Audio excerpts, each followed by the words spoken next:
그래서 잠깐 기도하겠습니다.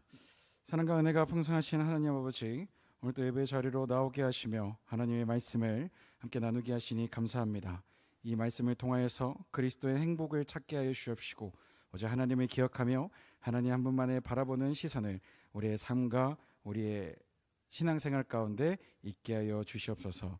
주님 앞에 감사를 올려드리며 사랑이 많으신 우리 구주 예수 그리스도 이름으로 간절히 기도드립니다. 아멘. 네, 오늘도 하나님의 말씀을 사모하여 주의 성전으로 나오신 우리 여수산들교회 성도 여러분들을 주의 이름으로 사랑하고 축복합니다. 우리 옆사람과 이렇게 한번 인사했으면 좋겠습니다. 주의 이름으로 사랑합니다.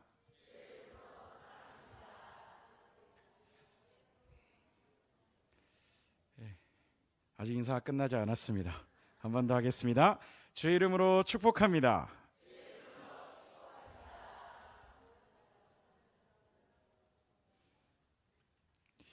네, 제가 이렇게 강대상에 딱 이렇게 서 보니까요, 우리 담 목사님과 방규 목사님이 키가 좀 크시잖아요. 꽉 차 보였는데 저도 좀 키가 딸리진 않는데, 네, 좀 강대상이 많이 큰 것 같습니다. 네, 좋습니다. 오늘 그리스도인이 행복하려면이라는 이 말씀 제목을 가지고 하나님께서 우리에게 주실 귀한 말씀 나눠보도록 하겠습니다. 네, 우리 여수산들교회 성도님들, 행복의 기준을 무엇이라고 생각하면서 살아가고 계십니까? 세상의 사람들은 이 행복의 기준을 뭐니 해도 머니라고 생각합니다. 동의하시죠? 네, 그래서 제가 이거 요즘에 챗GPT가 되게 유행하잖아요. 그래서 한번 사용해봤습니다. 그래서 제가 물어봤어요.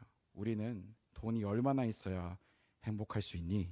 물어보니까요, 뭐라고 하냐면요, 자산이 50억 있어야, 그리고 연 1억 5천 정도의 수익이 있어야 행복감이 생긴다고 합니다. 저는 절망했습니다. 행복할 수 없겠구나. 그래서 그런지 사람들은 이 조건에 우리의 삶을 맞추고자 부단히도 노력합니다. 그렇죠? 그래서 돈을 벌고 또 돈을 벌 수 있는 다양한 방법들을 생각해내고 머리를 맞대어서 연구하잖아요. 이렇게 하면 돈을 얼마나 더 벌 수 있고, 이렇게 하면 돈을 몇 배나 불릴 수 있고, 이런 걸 생각하지 않습니까? 그런데 문득 반면 이런 생각도 들더라고요. 그럼 그렇게 많은 돈이 있으면 얼마나 행복할까? 그래서 또 물어봤습니다. 그랬더니 정말 장황하게 글을 써주면서 제가 그거를 다 읽었어요. 한 5분 정도 되는 글을 읽고 나서 내용을 딱 요약해 보니까 한 줄로 이런 게 있었습니다. 부자일수록 인생이 피곤하다. 네. 이 돈을 어떻게 지켜야 되고, 어떻게 몇 배로 굴려야 되고, 어떻게 써야 될지 이거를 연구하다가 고민하다가 더 피곤하다라는 거예요. 그러면 이 질문에 대한 결론이 뭐겠습니까? 돈이 우리들의 삶의 행복의 기준이 결코 될 수 없다라는 것입니다. 불완전한 행복감을 그 돈이 우리에게 계속해서 주고 있다는 거예요. 속삭이고 있다는 거예요. 더 돈이 있어야 행복해, 이렇게 말이죠. 그런데 그럼에도 불구하고 왜 사람들은 이 돈의 행복을 기준으로 삼으려고 노력할까요? 그것은 이 돈이 우리의 삶에 막대한 영향을 미치고 있기 때문입니다. 돈이 있어야 다양한 것들을 할 수 있습니다. 필요한 것, 먹고 싶은 것, 다양한 것들을 누릴 수 있다라는 그 생각이, 그리고 사회적인 문화와 세상의 모습이 우리들 머리 가운데 심어져 있다라는 거예요. 그리고 우리의 시각적으로 제일 잘 보이잖아요. 그래서 이 돈을 행복의 기준으로 삼게 되는 것입니다. 그런데요, 여기에는 숨어있는 한 가지 함정이 있습니다. 그것이 무엇이냐? 그 행복감은 절대로 영원하지 않다라는 것입니다. 돈을 사용할 때는 좋습니다. 그러시죠? 오늘 마트에 가서 된장찌개를 끓이는데 평소에는 10,000원짜리 꽃게 샀는데 오늘은 30,000원짜리 꽃게를 사겠다. 어떠십니까? 저만 좋습니까? 네. 근데 그걸 사용하고 나서 어떤가요? 그 행복감이 몇 년씩 갑니까? 그냥 저녁을 먹고 나면 끝입니다. 보세요. 우리 아이들 새로운 장난감이 나오면 눈이 반짝반짝합니다. 지금은 좀 식었지만 작년 중순부터 올해 초까지 대한민국을 휩쓸었던 장난감이 있습니다. 바로 티니핑입니다. 오죽하면 엄마들이 이런 말까지 붙였을까요? 파산핑. 이 티니핑 장난감 사다가 이 집이 파산하겠다고 이렇게 붙여진 말입니다. 그래서 저도 조카 선물을 사려고 가봤는데 들었다가 났습니다. 너무 비싸더라고요. 이만한 장난감이 2만 원씩 합니다. 이만한 게. 그만큼 비싼데, 근데 아이들에게 우리가 즐거운 마음을 가지고 장난감을 딱 사줘요. 올해가야 얼마입니까? 한 주예요, 한 주. 나중에 갔을 때 머리와 몸통이 분리되어 있습니다. 왜 이래 하면은 나도 몰라 이럽니다. 그래서 어느샌가 그 장난감은 방 한 구석에 조용히 영면을 취하고 맙니다. 이러한 것처럼 우리가 돈을 사용할 때는 좋지만 그 물건을 사게 됨으로 느껴지는 행복은 있습니다. 근데 그 행복이 순식간에 사라져 버린다는 것입니다. 그런데 이러한 모습이요, 비단 세상 사람들의 모습이 아닙니다. 우리가 예수 그리스도를 믿고 하나님을 아버지라고 구주로 고백하는 그리스도인에게도 해당되어진다는 것입니다. 왜입니까? 우리 또한 돈을 행복의 기준으로 삼는 세상에 함께 살아가고 있기 때문입니다. 하지만 우리가 여기에서 굴복하면 안 되지 않습니까? 비록 우리가 돈을 행복의 기준으로 삼는 세상에서 살아가고는 있으나 그리스도인이라면 하나님을 아버지라고 고백하며 예수 그리스도의 그 발걸음을 지금까지 쫓아가고 있고 앞으로도 계속 쫓아갈 하나님의 예수 그리스도의 제자라면 세상의 모습을 따라갈 수는 없잖아요. 흔히 그 옛날 말로 가오가 상할 수는 없지 않겠습니까? 하나님의 가오가 있는데, 그래서 그리스도인의 행복의 기준은 세상 사람들과는 아예 달라야 합니다. 기준이 달라야 합니다. 그래서 오늘 저는 이 출애굽기 말씀을 통해서 우리가 오늘 새롭게 가질 그리스도인의 행복의 기준을 우리가 정확하게 말씀을 통해서 확립했으면 좋겠습니다. 이 은혜가 우리 사랑하는 우리 여수 상돌교회 성도님들의 삶 가운데 있기를 간절히 소망합니다. 네, 먼저 우리 함께 오늘 본문의 말씀 조금 긴데요, 우리 함께 22절부터 저와 함께 한 절씩 교독하시고 27절의 말씀 다시 한 번 더 합독하겠습니다. 모세가 홍해에서 이스라엘을 인도하매 그들이 나와서 수르 광야로 들어가서 거기서 사흘길을 걸었으나 물을 얻지 못하고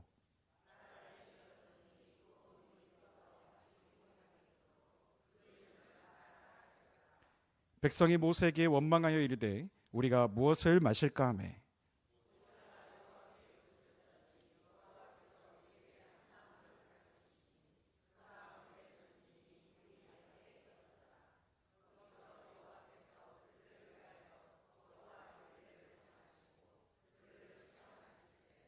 이르시되 너희가 너희 하나님 나 여호와의 말을 들어 순종하고 내가 보기에 의를 행하며 내 계명에 귀를 기울이며 내 모든 규례를 지키면 내가 애굽 사람에게 내린 모든 질병 중 하나도 너희에게 내리지 아니하리니 나는 너희를 치료하는 여호와임이라. 함께 읽습니다. 그들이 엘림에 이르니 거기에 물샘 12과 종려나무 70그루가 있는지라. 거기서 그들이 그 물 곁에 장막을 치니라. 아멘. 저희가 먼저 본문의 내용을 잠깐 살펴보도록 하겠습니다. 이스라엘 백성이요, 이 출애굽을 하게 됩니다. 그리고 홍해가 갈라지는 놀라운 기적을 만나고 경험하게 됩니다. 그리고 지금 본문의 말씀의 시점인데요, 지금 시간이 얼마나 지났느냐, 홍해 기적을 경험한 지 딱 3일 지났습니다. 3일. 지금 이스라엘 백성들이 있는 곳이 광야입니다. 그곳은 물도 없고 먹을 것도 부족한 척박한 땅입니다. 이러한 상황은 그들에게 매우 절망을 안겨줄 것입니다. 그리고 절망을 했습니다. 그러던 백성들은 길을 걷다가 오아시스를 발견하게 됩니다. 그리고 기뻐하죠. 하지만 그 기쁨은 금세 사라지고 맙니다. 물을 보고는 금방 마실 수 없는 물이라는 것을 알게 됩니다. 그래서 그 물을 마라라고 불렀습니다. 우리 23절의 말씀인데요, 다시 한번 읽겠습니다. 마라에 이르렀더니 그곳 물이 있어서 마시지 못하겠으므로 그 이름을 마라라 하였더라.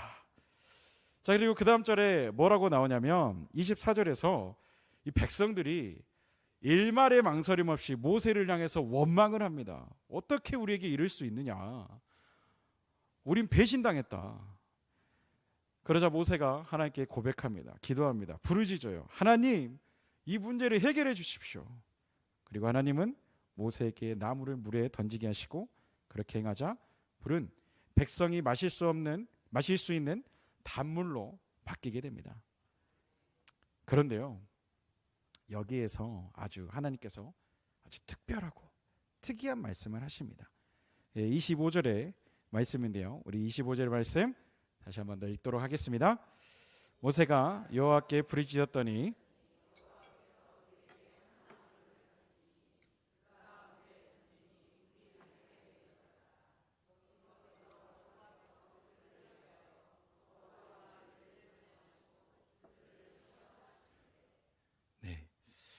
제가 25절의 하반절부터 쭉 보면 거기서 여호와께서 그들을 위하여 법도와 율례를 정하시고 그들을 시험하실세라고 나옵니다.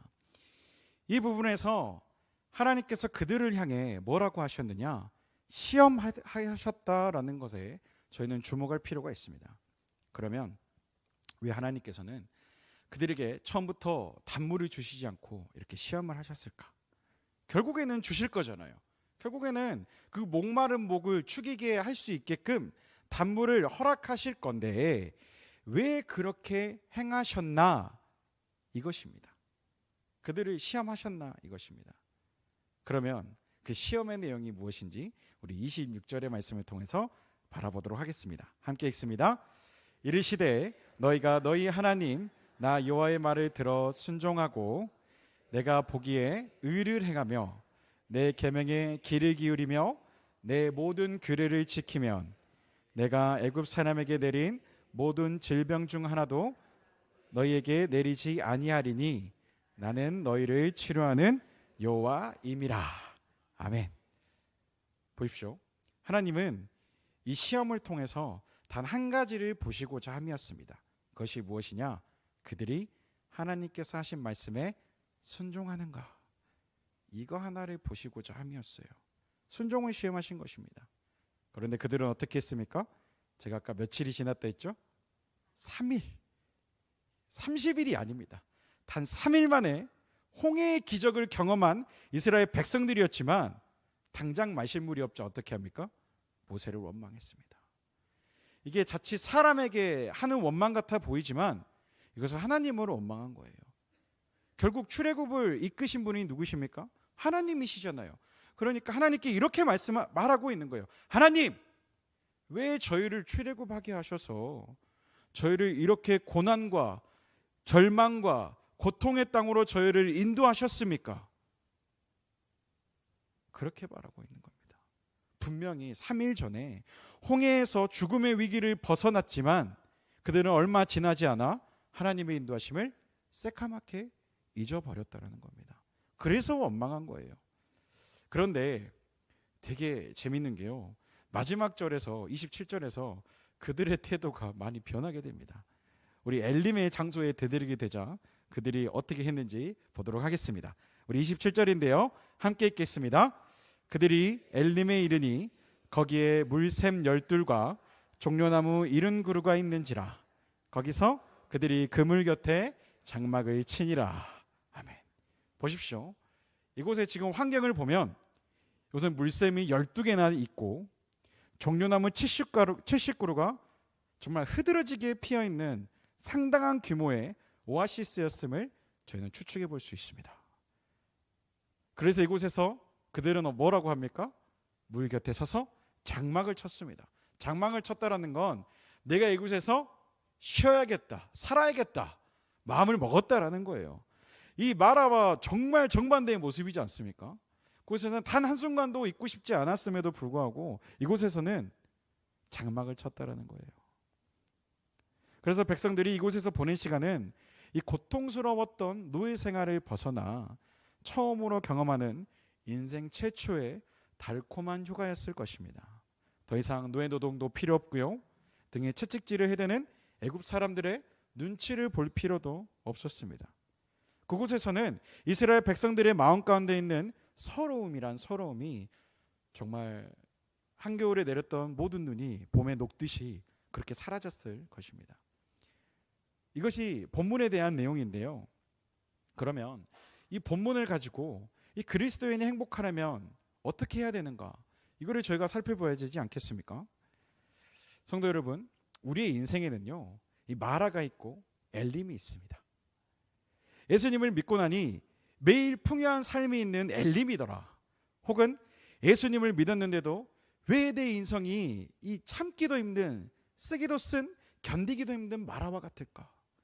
이 두 가지 질문이요, 우리의 삶에 끊임없이 꼬리에 꼬리를 물고 되풀이 된다라는 것입니다. 그럼 먼저 엘림을 보도록 하겠습니다. 자, 엘림은 마르지 않는 샘물이 있고 정료나무가 있는 휴식처입니다.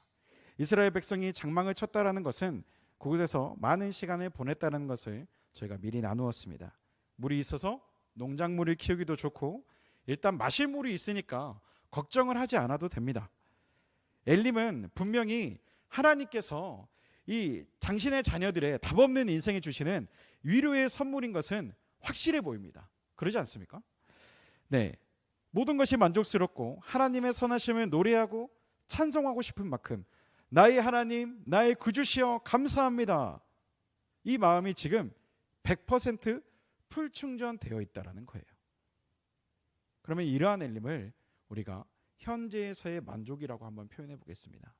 그럼 이 표현에 의한다면 만약에 우리의 삶에, 우리의 매일의 삶에 엘림이 없다라고 한다면 그리스도인은 불행한 것이겠습니까? 지금 현재의 삶에 기쁨을 경험하지 못하고 있다면 행복하지 않은 것이겠습니까? 하나님의 위로를 받는 곳이라 불리는 엘림을 지금 당장 내가 살아가는 이 땅에서 내가 경험하지 못하고 있다면 우리는 불행한 것입니까? 이 질문을 남겨둔 채 또 다른 측면으로 한번 바라보도록 하겠습니다. 이번에는 마라입니다. 보십시오. 분명한 것은 예수님을 믿고 따르는 사람에게도 마라는 분명히 존재합니다. 성도님들께서 그 삶을 사셨으니 저는 긴 설명을 하지 않겠습니다. 이 마라를 지나는 사람은 정말 설명이 안 될 정도로 정말 몸이 고통스러울 정도의 고난을 경험했을 것입니다. 그러면 우리 성도님들은 이 고난의 시기에 그 자리에서 기뻐할 수 있겠습니까? 대표적으로 욥을 한번 보도록 하겠습니다. 욥이 어떻습니까? 가족도 죽고 재산도 없어지고 건강까지도 없어졌습니다. 그런 욥의 사건이 내 안에 일어납니다. 내 삶에 일어나요. 기뻐할 수 있을까요? 상식적으로는 불가능하겠죠. 그럼 이 그리스도인으로서 이 마라를 만나게 됐을 때 어떻게 해야 되겠습니까? 그냥 그리스도이니까 마라에서도 기분이 좋아져야 되겠습니까? 애써서 감사를 외쳐야겠습니까? 힘든데, 정말 지금 죽을 만큼 힘든데 안 힘들다고 말하고 다녀야 할까요? 성도 여러분, 우리 삶에는 끝없는 마라가 있습니다. 견디기 힘든 마라와 같은 쓴물이 우리 삶에서 맛볼 수 있다는 것입니다. 그렇다면 그리스도의 인생에서 이 마라와 엘림의 장소에서 어떻게 행복을 찾아야 하겠습니까? 무엇으로 행복을 찾아야 되겠습니까? 매일같이 엘림의 삶을 살 수도 없으면, 그리고 마라의 삶에서 빠져나올 수 없다면 어떻게 행복을 찾아야 되겠습니까? 우리는 이 질문에 대한 해답을 오늘 본문 말씀에서 찾아볼 수가 있겠습니다. 오늘 본문 말씀 26절인데요. 우리 다시 한 번 더 합독하겠습니다. 이르시되 너희가 너희 하나님 나 여호와의 말을 들어 순종하고 내가 보기에 의를 행하며 내 계명에 귀를 기울이며 내 모든 규례를 지키면 내가 애굽 사람에게 내린 모든 질병 중 하나도 너희에게 내리지 아니하리니 나는 너희를 치료하는 여호와임이라. 아멘. 이 말씀에서 가장 중요한 포인트가 어디냐면요, 이 순종의 명령을 내리신 분이 하나님이시라는 겁니다. 사랑하는 성도 여러분, 인생에서 엘림을 만나게 되었을 때에 우리는 그 환경을 바라보는 것이 아니라 하나님께서 그 환경을 베푸셨다는 것에 행복감을 느껴야 합니다. 그것을 허락하신 하나님으로 인해 즐거워야 될 줄로 믿습니다. 그것을 주신 하나님의 선하심을 노래하고요, 우리에게 주신 현재의 기쁨의 선물을 누려야 한다라는 것입니다. 또한 반면 인생에서 마라를 만날지라도 그 쓴물을 달게 받고 기쁨으로 마시게 하신 하나님의 신실하신 약속을 붙들어야 될 줄로 믿습니다. 이 약속을 믿음으로 붙잡고 그 선하심과 자비와 은혜를 누리며 허락하신 누구를 기억해야 되겠습니까? 하나님을 기억해야 되겠습니다. 내 인생에서 엘림이 찾아왔을 때에도 마라가 찾아올지라도 하나님을 기억해야 합니다. 이것이 우리 그리스도인이 느낄 수 있는 유일한 행복의 방법이라는 것입니다. 우리의 행복을 진짜로 채워주시는 하나님을 기억하십시오. 오직 하나님만이 우리의 만족이 되기를 주님의 이름으로 간절히 소망합니다. 그렇다면 하나님을 기억하기 위해서 우리 삶 가운데 꼭 있어야 하는 모습이 있습니다. 그것이 무엇이냐? 기도의 무릎입니다. 그 기도의 무릎 꿇음에는 그저 형식이 아니라 하나님의 동행하심을 간절히 구하는 고백이 있어야 될 줄로 믿습니다. 창세기 5장 24절에서 에녹을 이렇게 말하고 있습니다. 우리 함께 읽습니다. 에녹이 하나님과 동행하더니 하나님이 그를 데려가심으로 세상에 있지 아니하였더라. 아멘. 성경은 뭐라고 합니까? 에녹을 하나님과 동행한 자라고 말합니다. 하나님과의 동행, 즉 그는 하나님의 뜻에 합하게 살았고요. 하나님을 즐거워했다라는 것입니다. 뜻이 같지 않고 서로를 기뻐하지 않으면요, 절대로 함께 길을 걸어갈 수가 없습니다. 보십시오. 우리가 결혼할 때 어땠습니까? 나와 함께 길을 걸어갈 이 사람이 너무나 좋고 기뻐서 결혼하지 않았습니까? 그렇잖아요. 우리가 하나님과 그런 관계가 있다라는 거예요. 우리가 하나님과 그런 관계를 맺고 있다라는 겁니다. 하나님의 자녀로서 예수 그리스도의 십자가의 은혜로 하나님과 지금 기쁨의 동행을 하고 있다는 겁니다. 에녹은 하나님의 뜻을 알기 위해 하나님께 끊임없이 물었고 하나님께 항상 순종했으며 여호와 하나님을 항상 즐거워할 줄 아는 사람이었습니다. 주님이라면 어느 쪽으로 가실지, 주님이 선택하시는 기준이 무엇인지를 늘 묻고 물었습니다. 그러하기에 그는 하나님과 동행하는 자의 모습을 살 수 있었습니다. 그리고 성도 여러분, 이 동행은 우리의 삶에서 하나님을 기억할 수 있는 모습으로 나타난다는 것을 꼭 명심하시기 바랍니다. 우리 여수 산덕교회 성도님들이 이러한 모습이 되기를 간절히 소망합니다. 이 은혜가요, 매일의 삶에서 경험되어야 합니다. 이것이 하나님께서 오늘 우리에게 말씀하시고자 하는 마라와 엘림에서의 그리스도인이 행복할 수 있는 방법입니다. 환경을 바라보는 것이 아닌 어떠한 곳에서든지 우리의 삶에서 하나님을 찾으십시오. 하나님과의 동행을 부르짖고 간절히 소망하는 것이야말로 그리스도인이 행복하게 되는 참된 비결임을 고백하시는 성도님들의 모습이 되기를 간절히 소망합니다. 네. 사랑하는 성도 여러분, 성도는 마라에서는 하나님의 약속을 믿음으로 붙잡아야 합니다. 그 선하심과 자비와 은혜를 누리며 하나님으로 인하여 즐거워하며 기뻐하기를 행해야 될 줄로 믿습니다.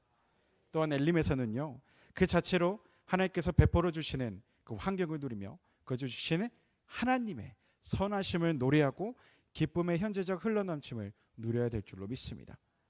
비록 우리가 이 땅에서 살아갈 때 세상에서 우리를 바라보며 지금까지 저희가 나누었던 것들이 행복의 기준이 될 수 없다고 할지라도 그리스도인의 진정한 행복은 환경이 아닙니다. 그 환경을 다스리시고 환경 위에 계시며 그 어떠한 곳에서도 흔들리지 않으시는 하나님께 있음을, 그리고 우리가 그런 하나님을 기억해야 됨을 믿고 고백하시기 바랍니다. 일요일에 하나님과 동행하고자 하는 기도의 무릎을 꿇음으로 하나님의 동행을 간절히 소망하시는 성도님들의 삶이 되기를 주님의 이름으로 간절히 소망합니다. 네, 기도하겠습니다. 사랑과 은혜가 풍성하신 아버지 하나님, 오늘 우리에게 주님께서 말씀하여 주셨습니다. 마라와 엘림과 같은 우리의 삶에서 그 환경을 바라보는 것이 아니라 오직 하나님을 바라봄으로, 하나님과 동행함으로, 하나님을 기억하게 하심으로 우리의 그리스도인의 행복의 기준을 삼을 수 있도록 인도하여 주시옵소서. 주님, 일요일에 기도의 무릎을 꿇습니다. 일요일에 주의 이름을 간절히 부르짖으며 나아가오니 하나님께서 힘주시고 능력 허락하여 주시옵소서. 사랑이 많으신 우리 구주 예수 그리스도 이름으로 간절히 기도드립니다. 아멘.